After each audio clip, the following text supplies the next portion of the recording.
Hello friends, welcome to my YouTube channel. Today we are discuss on organic chemistry. इसके अंदर हम करेंगे some basic principle और techniques. जो ब्रांच है केमिस्ट्री की डील्स करती है ऑर्गेनिक कंपाउंड के साथ, उसको हम ऑर्गेनिक केमिस्ट्री बोलते हैं।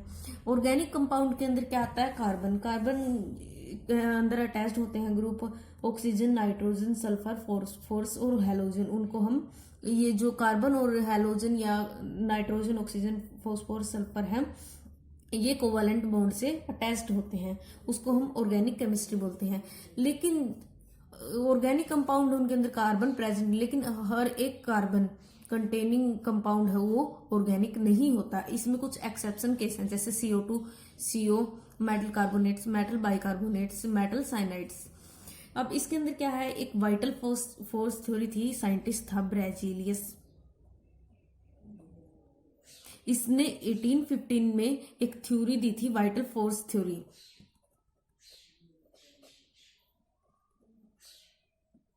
इसके अंदर इसने क्या बोला कि जो ऑर्गेनिक कंपाउंड है वो प्रोड्यूस होते हैं लेबोरेटरी के अंदर, हम इसको प्रोड्यूस नहीं करते। वो ऑर्गेनिक कंपाउंड है, उनके अंदर क्या होगा, एक मिस्टीरियस फोर्स होगा उसके लिविंग ऑर्गेनिज्म के अंदर, जिससे वो बनेंगे ऑर्गेनिक कंपाउंड्स बनेंगे, मतलब मिस्टीरियस फोर्स होगा, उसने ये बोला। अब इसके अंदर क्या किया, इसकी एक लिमिटेशन थी कि हम उसको लेबोरेटरी के अंदर भी बना सकते हैं उन फोर्सेस को। अब इसका जो एक साइंटिस्ट आया, उसने यूरिया की डिस्कवर किया। ये पहला ऑर्गेनिक कंपाउंड था यूरिया जो डिस्कवर किया था, ये वूलर ने डिस्कवर किया था। इसके अंदर क्या किया उसने, रीअरेंजमेंट की थी, रिएक्शन की डबल डिस्प्लेसमेंट रिएक्शन हुई थी इनऑर्गेनिक कंपाउंड से, उसने यूरिया बनाया था। यूरिया है जो ऑर्गेनिक कंपाउंड है, वो यूरिन, जैसे मैन के यूरिन में और अदर मैमल्स के यूरिन में प्रेजेंट होता है, और यहाँ से इवेपोरेट हो जाता है अमोनियम साइनेट, जहां से ये यूरिया कंपाउंड है वो बन जाता है, इसको हम यूरिया बोलते हैं। अब आगे है जो वाइटल फोर्स थ्योरी है, इसे हमने जब यूरिया सिंथेसाइज किया है तो हमें पता चल गया कि इसके अंदर कोई भी मिस्टीरियस फोर्स नहीं है। ऑर्गेनिक कंपाउंड को हम लैब में भी बना सकते हैं।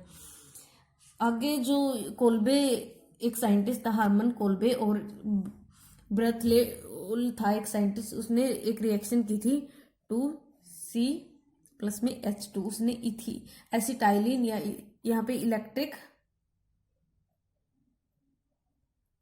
आर्क ली, उसने CH∼CH ये बनाया इसने एसिटाइलिन, और यहाँ पे डाइल्यूट H2SO डाला उसने, CH3CHO ऑक्सीडेशन होके यहाँ पे एसिटिक एसिड बनाया। तो ये भी एक ऑर्गेनिक कंपाउंड था जो बाद में लेबोरेटरी में सिंथेसाइज्ड हुआ था। अब आगे है क्लासिफिकेशन।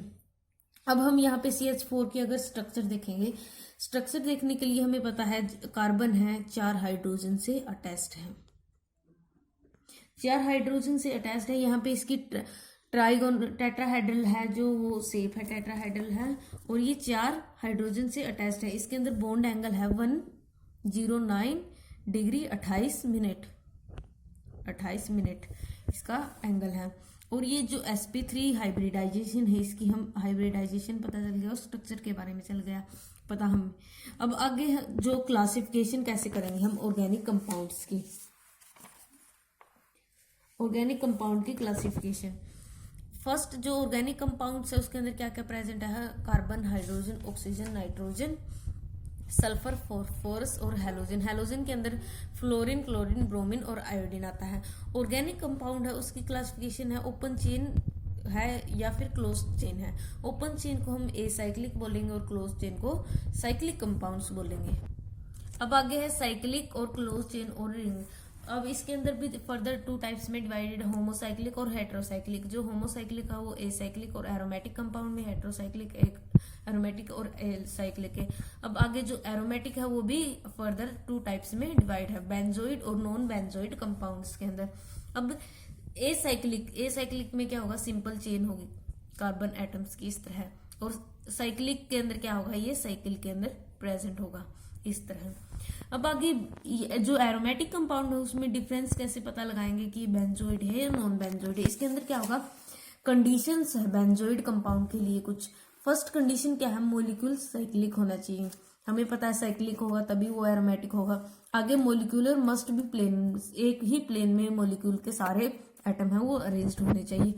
जो एटम होंगे मोलिक्यूल के वो रिजोनेंस शो करे, जैसे हम बेंजीन कंपाउंड लेंगे उसके अंदर शो करेंगे, इस तरह हम स्ट्रक्चर शो करते हैं। इसके 2 फर्दर रिजोनेंस स्ट्रक्चर्स होते हैं इस तरह।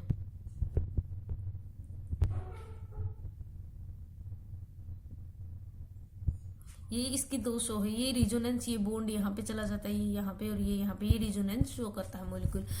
Molecule must be pi electron equal to Huckel value, इसके जो पाई इलेक्ट्रॉन्स होंगे वो हक्कल वैल्यू के इक्वल होने चाहिए।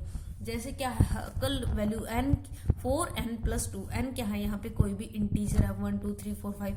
अब हमने ले लिया बेंजीन रिंग, बेंजीन के अंदर 1 2 3, यहाँ पे 3 इंटू में 2, 6 वैल्यू आ गई पाई इलेक्ट्रॉन्स की।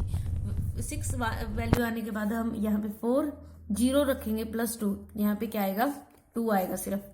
4 1 +2 यहाँ पे 6, मतलब क्या है यहाँ पे 6। ये जो बेंजीन है वो एरोमेटिक कंपाउंड है, यहाँ पे 2 वैल्यू रख के देखेंगे जो भी आएगा फर्दर वो हमें पता चल जाएगी कौन से कंपाउंड बेंजीन है या कौन से नहीं है।